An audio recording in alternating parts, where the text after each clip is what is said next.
پچھلے درس میں یہ آیات چل رہی تھیں کہ اللہ تعالیٰ نے فرمایا کہ اے نبی آپ مکذبین کی اطاعت نہ کریں. سورہ قلم. جو لوگ بھائی اس کو چلا دیں یار، جو انکار کرتے ہیں آخرت کا ان کو فالو مت کریں، کیونکہ جو آخرت کا انکار کرے گا نا اس کی زندگی کبھی بھی سیدھے راستے پہ نہیں ہو سکتی. اس کو قانون سیدھے راستے پہ چلا سکتا ہے، لیکن قانون انسان کے بنائے ہوئے قانون بھی ناقص اور نگرانی بھی ناقص.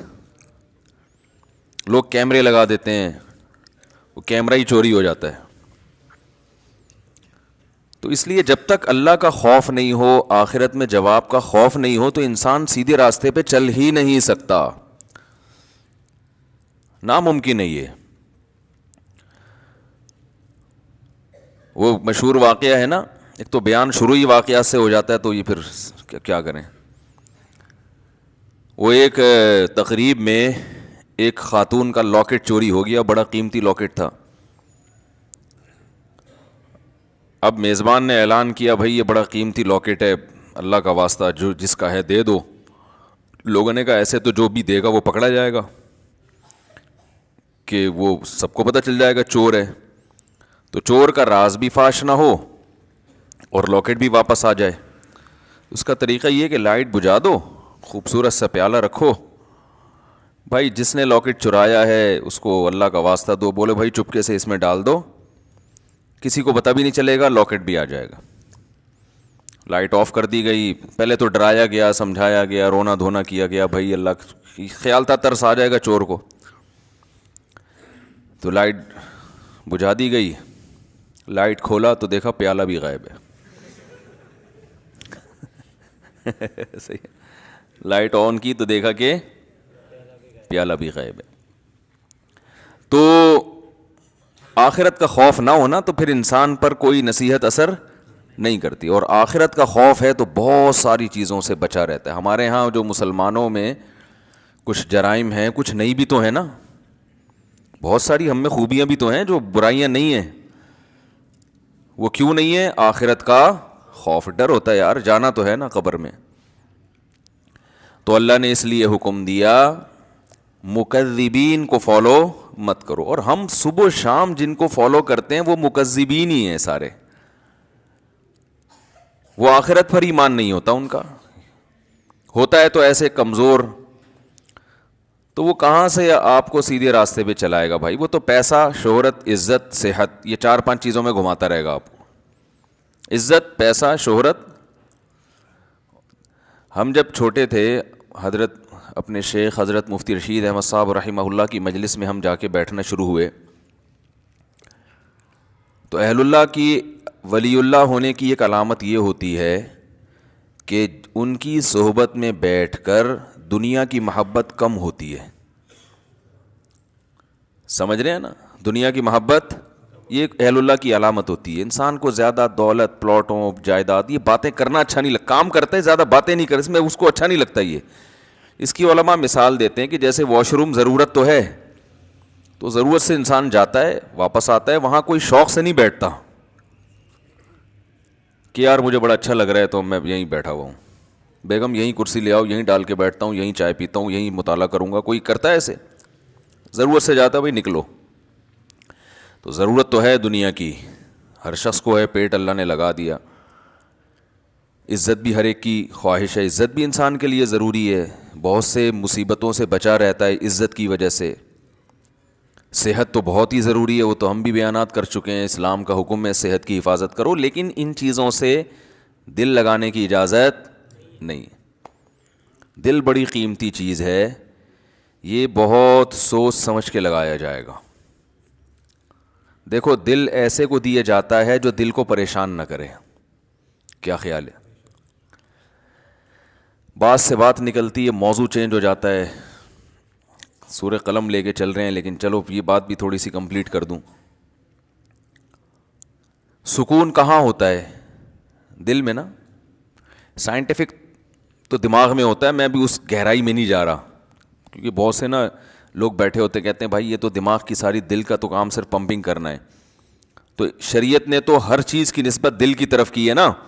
دل میں سکون، دل میں غور و فکر کرو. تو اس کی کیا وجہ ہے یہ ایک الگ ٹاپک ہے. ابھی میں اس پہ چلا گیا نا کہ بھائی اسلام نے دل کو کیوں متوجہ کیا کہ ان کے سینوں میں دل نہیں ہے یا ان کے دل سخت ہو چکے ہیں. سخت تو اصل میں ان کی کھوپڑی ہوئی ہوتی ہے، دماغ سخت ہو گیا ہوتا ہے، اثر نہیں ہو رہا ہوتا.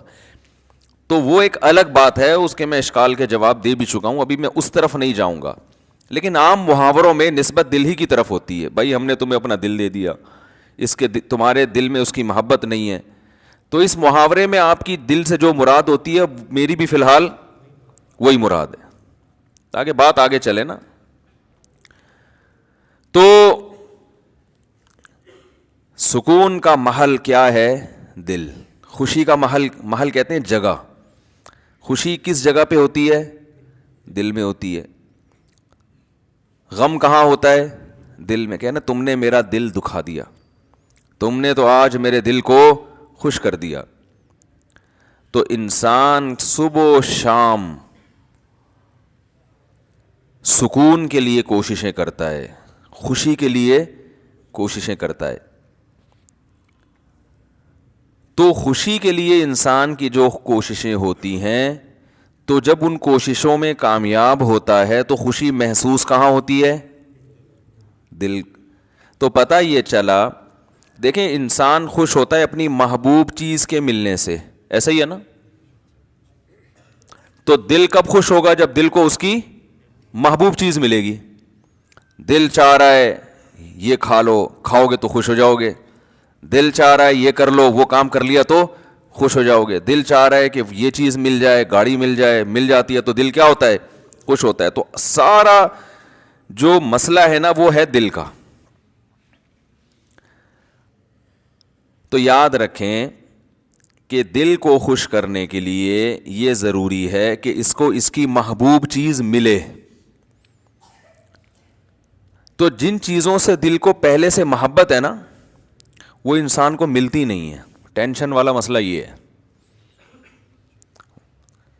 آپ کہیں بھائی جو اتنے لوگ خوش ہوتے ہیں ان کو ان کی دل کی پسندیدہ چیزیں مل جاتی ہیں تبھی تو خوش ہوتے ہیں نا.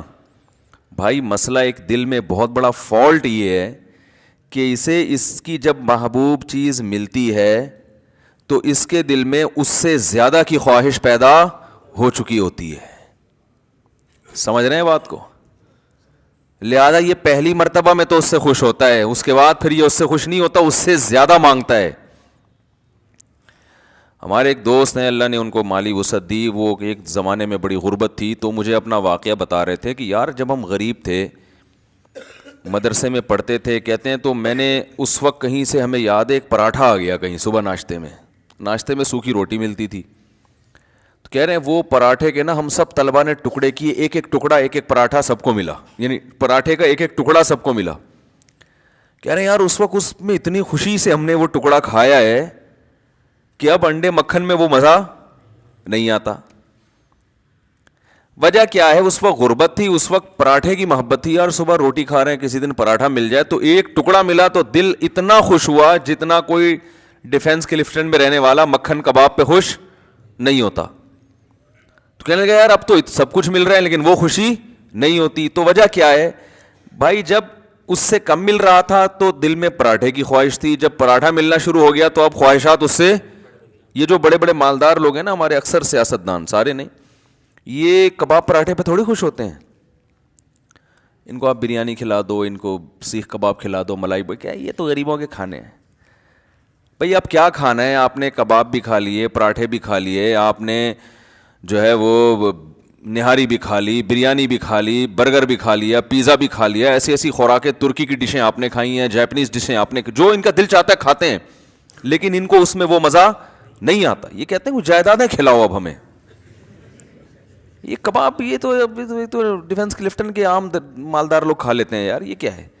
اب یہ اتنے ارب پتی بن چکے ہوتے ہیں کہ ان کی نظر میں اب یہ کباب بریانی کی کوئی ویلیو نہیں رہتی. اب جو بڑے بڑے سیاستدان ہیں ان کی خواہش کیا ہوتی ہے؟ بھائی جائیدادیں کھلاؤ یار ہمیں. اور جائیدادیں بھی یہ سرجانی ٹاؤن کی نہیں چاہیے ان کو، یہ چائنا پٹی، یہ تو غریبوں کی کرپشن ہے. وہ جائیدادیں کچھ اسلام آباد کے کوئی پورا آدھا بحریہ ٹاؤن کھلا دو ہم کو. یہ اگر ان کو نہ ملے تو ڈپریشن میں چلے جاتے ہیں. عجیب مصیبت ہے. انسان ہمیشہ سے یہ حقیقت جانتا ہے کہ دل کی جب ایک خواہش پوری ہوتی ہے تو وہ اس سے بڑے کی خواہش اس میں پیدا ہوتی ہے. تو یہ عجیب بات ہے کہ یہ تو کبھی خوش ہو ہی نہیں سکتا. یہ ایک ایسی حقیقت ہے جس کو ساری دنیا کے سارے ماہرین مانتے ہیں, لیکن پھر بھی وہ دنیا سے محبت کرتے ہیں. تو بتاؤ کبھی ایسے دل کو سکون مل سکتا ہے؟ آج آپ کی خواہش ہے یہ مل جائے, تو جب وہ ملے گا نا تو اس سے آگے کی خواہش پیدا ہو چکی ہوگی.